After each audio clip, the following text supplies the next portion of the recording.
one of the sections in the book, you talk about,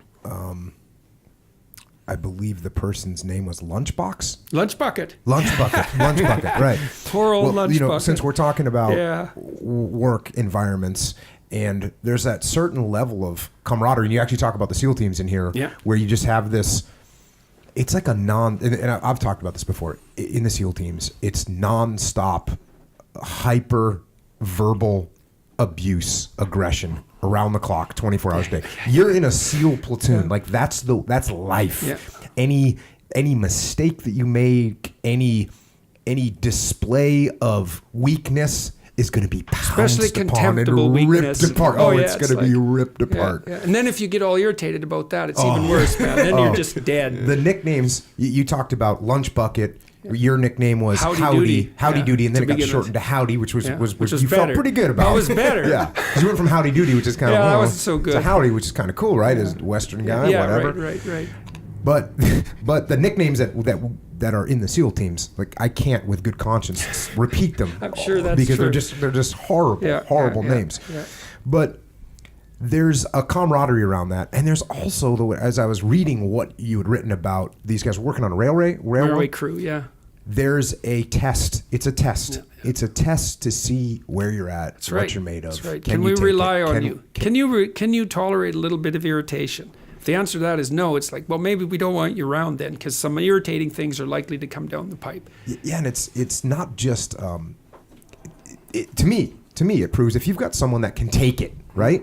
It's not just that they can take some random joking insults, like they can take it. They can take it. Yeah, that's what you're testing for. Yeah. It's like, can you take it? Lunch Bucket couldn't, right? Because people would laugh at his lunch bucket and he'd get all upset. It's like, well, you have a stupid lunch bucket. It's like, your mom packed it. How about it? You laugh at yourself. Yeah, my mom packed this. I know it's kind of stupid. That would have been the end of it. He would have just had to say that. Yeah. It's like, but I didn't want to hurt her feelings. It's like, oh, okay, fine. You got your stupid lunch bucket. But no, he couldn't handle that. So yeah, it was horrible and comical to watch at the same time, because the level of, and people have written me about that, and they said, oh, poor lunch bucket. It's like, because they're all compassionate. I think, no, not poor lunch bucket. It's like, clue the hell in, buddy. You had your chance. That was a desirable job, that rail crew job in the summer, because it was high paying, and they weren't easy to come by, those jobs. And so the fact that he got hired onto that crew was a real opportunity for him. You could make a pile of money in the summer at working on the rail crew. And all you had to do was take some ribbing with good grace, not suck up to the management too badly, and not have other people do your job. That was all. That was all you had to do. But he couldn't do that, and so he got run off. And it was like, grow the hell up, buddy. These guys, when 100 people are teasing you, then probably they're not wrong. Yeah, when you are getting teased like that as well, when you stop reacting, it's no longer fun. Yeah. Yeah.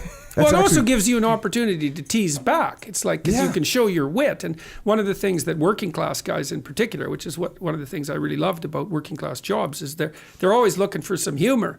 So it's like, if person A is teasing person B, that's kind of comical. But if person B comes back with a good comeback, it's like, that's even better, So I think that's a lot of how those jobs are rendered tolerable, right? They're hard, dirty jobs. Right. Dishwasher's a good example of that. It's not dangerous. Although cooking is you got to watch your step. I got burned a lot when I was cooking.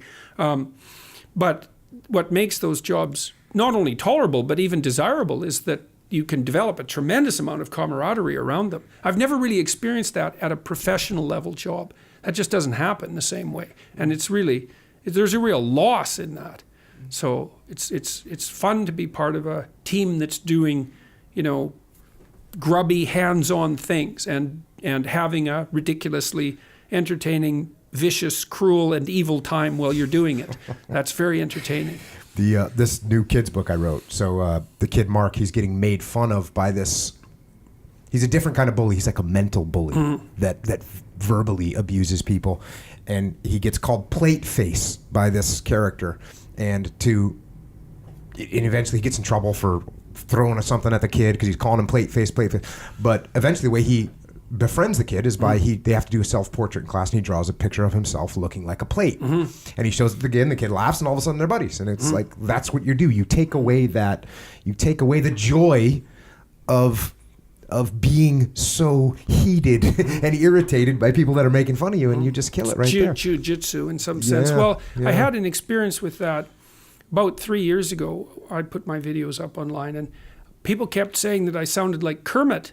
And I thought, well, one person said it, and I thought, well, whatever. But then like 5 people said it, and I thought, oh my God, like this Kermit thing. So then I went and listened to Kermit, and I thought, oh no, it's like really, I really sound like Kermit, you know.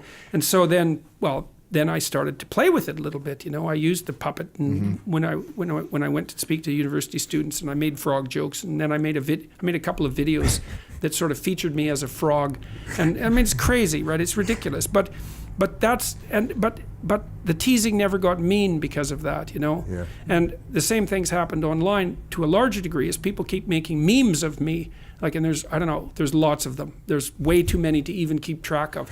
And I was watching that happen, and I thought, okay, this is a good thing because there's humor, and wherever there's humor, that's a good thing. And they're making fun of me, but it's gentle.